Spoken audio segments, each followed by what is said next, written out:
This is from Maya in the United States. I think the hardest part is realizing how much of my life has been written by other people. Since I was 13, I've lived more as a diagnosis than as a person, carrying labels I never asked for and rarely understood. I still remember sitting in the doctor's office, my feet barely reaching the floor, when they told me I had something called a mood disorder.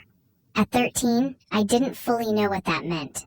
All I knew was that my parents looked devastated, and suddenly, I was different. They gave me little orange bottles filled with pills, promising they'd make me feel better.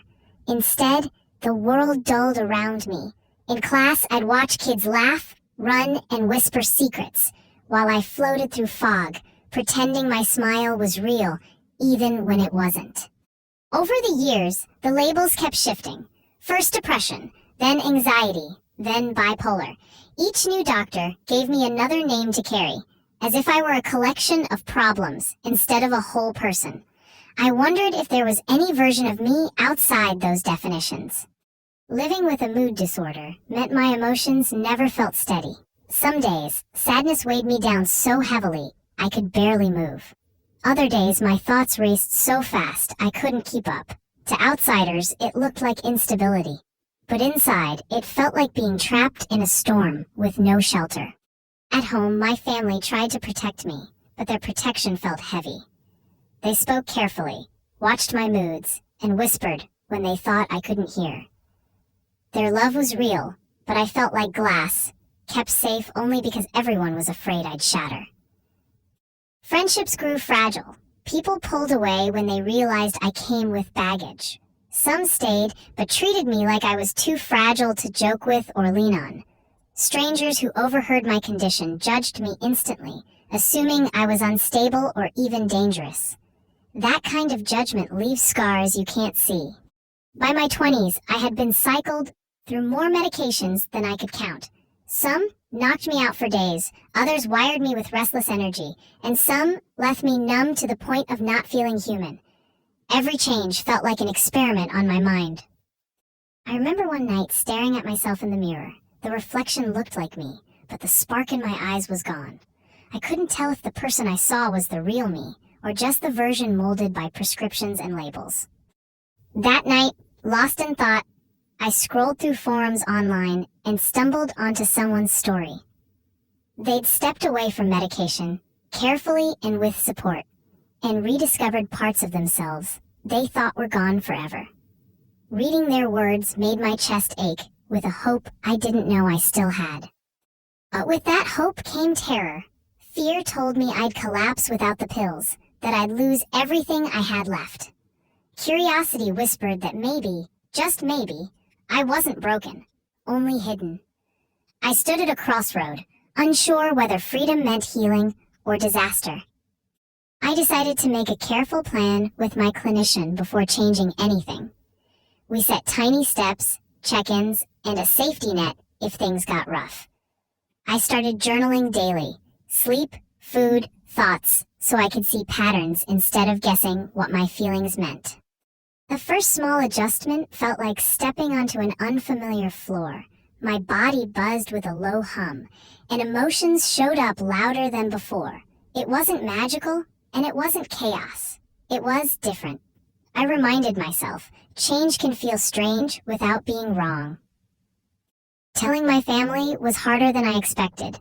They worried out loud and in whispers, "Please don't risk everything." I listened, then said the sentence I'd avoided for years.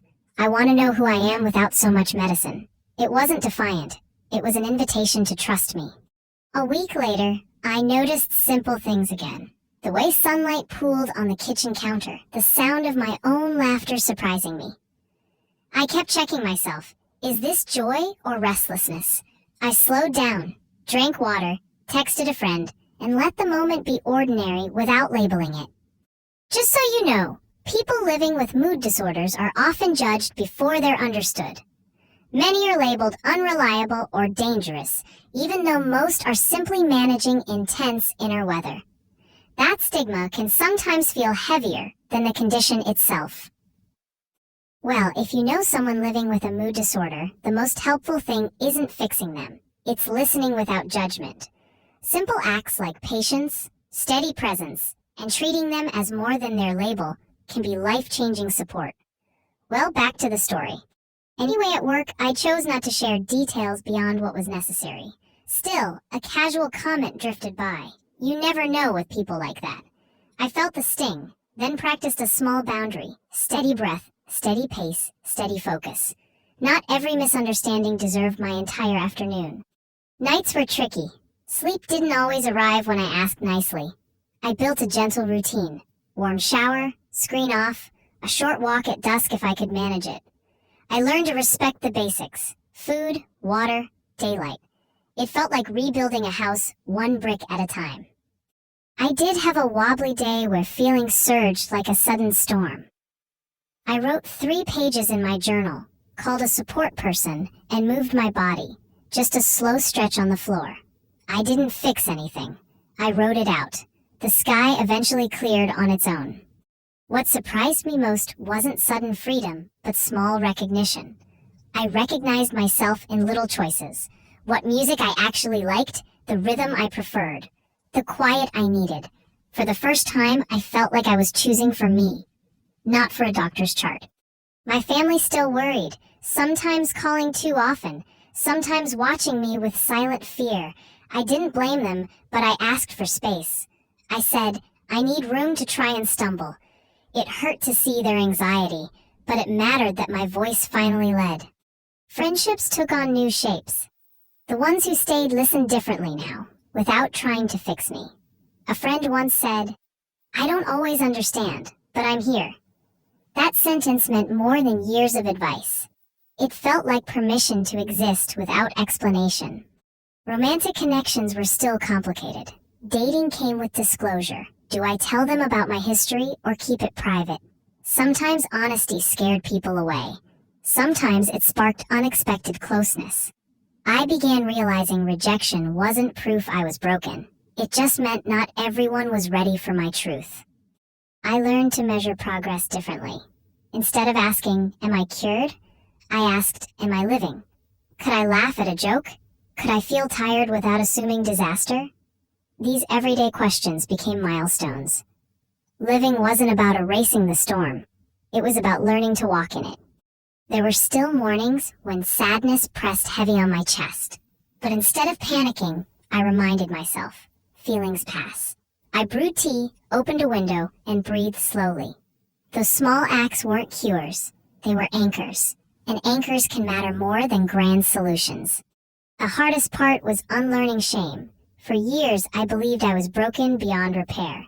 When people treated me like a ticking clock, I accepted it as truth. Now, I was beginning to see that my worth was never tied to a diagnosis. Still, doubt lingered. On quiet nights, I'd ask myself, what if the doctors were right? What if I'm making a mistake?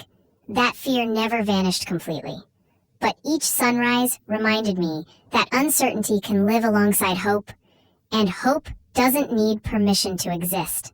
One breakthrough moment came when I laughed so hard my stomach hurt. It wasn't planned, it wasn't forced, it was me. Unfiltered, present, alive. I realized that joy doesn't need to be perfect to count. Sometimes joy is simply proof that I'm still here. I won't pretend it was all smooth.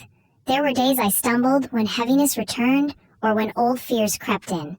But instead of drowning in them, I learned to say, this is temporary. I am still me, even inside this storm. Looking back, I don't see a cure. I see a relationship between me and my mind, me and my body, me and my story. It's not about winning or losing. It's about learning to live without handing the pen to everyone else. I'm still figuring out what life without labels really means for me. If you've ever felt judged for something beyond your control, what's one piece of advice you'd give to someone like me? Share your thoughts in the comments. And if this story spoke to you, please consider subscribing for more.